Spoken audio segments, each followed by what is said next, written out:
আমি মিতু আক্তার। আসন্ন ডাকসু নির্বাচন ২০২৫-এ কমন রুম, রিডিং রুম এবং ক্যাফেটেরিয়া বিষয়ক সম্পাদক পদে নির্বাচন করছি।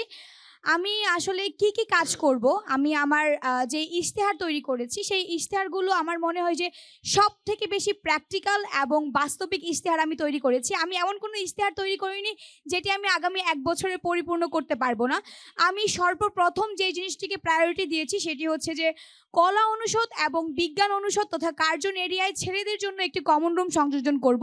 কারণ আপনারা জানেন যে ঢাকা বিশ্ববিদ্যালয়ে ১৯২১ সাল থেকে কলা অনুষদ এবং বিজ্ঞান অনুষদ যুক্ত থাকলেও সেখানে ছেলেদের জন্য কোনো কমন রুম নেই। যেই অনাবাসিক ভাইরা আমার হচ্ছে যে ক্যাম্পাসে এসে ক্লাস করে, তাদের কিন্তু এই সময়টাতে রেস্ট করার জন্য বা একটু অবসর সময় কাটানোর জন্য কিন্তু কমন রুমের দরকার পড়ে। তাদের এই দিকটা আমি বিবেচনা করে আমার ইশতেহারের প্রথম আমি এটা লিখেছি। তারপরে আসি আমার মোটা দাগের আরেকটা ইশতেহারে, সেটি হচ্ছে যে মেয়েদের কমন রুমগুলোতে কোনো ব্রেস্ট ফিডিং কর্নার নাই। আমরা জানি যে আমার অনেক বোনরাই হচ্ছে যে মা হয়েছেন ইতিমধ্যে, তারা তাদের বেবিদেরকে খাওয়ানোর জন্য কোনো প্রপার প্লেস পান না। তো আমি চাই যে ওই বোনদের জন্য একটি ব্রেস্ট ফিডিং কর্নার স্থাপন করব ঢাকা বিশ্ববিদ্যালয়ের প্রত্যেকটি মেয়েদের কমন রুমে। একই সাথে তাদের নামাজ পড়ার যে রুমগুলো আছে সেগুলোকে পরিপাটি করে দিব যেন তারা স্বাচ্ছন্দ্যে নামাজ পড়তে পারে। আমরা জানি যে ঢাকা বিশ্ববিদ্যালয়ের একটি ঐতিহ্যবাহী বিশ্ববিদ্যালয়, যেখানে সবাই জানে যে ডাকসু এবং টিএসসি ক্যাফেটেরিয়াতে ১০ টাকায় চা চিংড়া চপ পাওয়া যায়, কিন্তু এটা আসলে একটা শিক্ষার্থীর চাহিদা মেটাতে পারে না।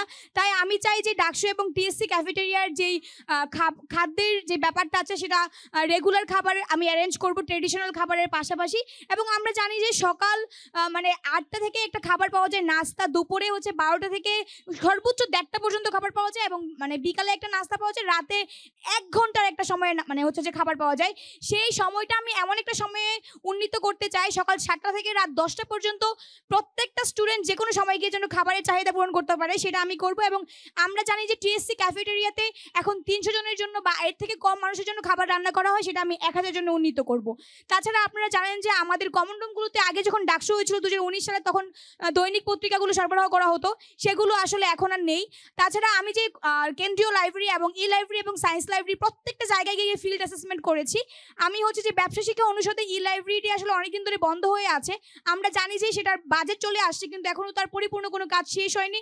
আমি অতি দ্রুত এটি সংস্কার করে কিভাবে শিক্ষার্থীদের জন্য চালু করা যায় সেটা ব্যবস্থা করব।